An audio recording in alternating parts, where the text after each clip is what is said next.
നിച്ചു അച്ഛമ്മയോട് ചോദിക്കും പോപ്കോൺ ഉണ്ടാക്കി തരാമെന്നോ. പിന്നെ ഉണ്ടാക്കി തരാം. നിച്ചു ചെല്ലുവേ നെയ്യ്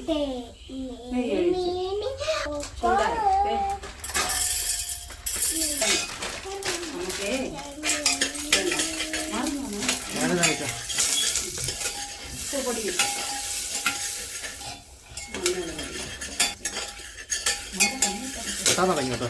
മൂടിക്കോ മൂടിക്കോ.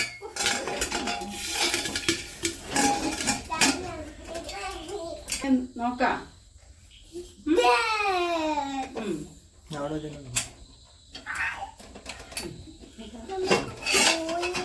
ഉണ്ടോ?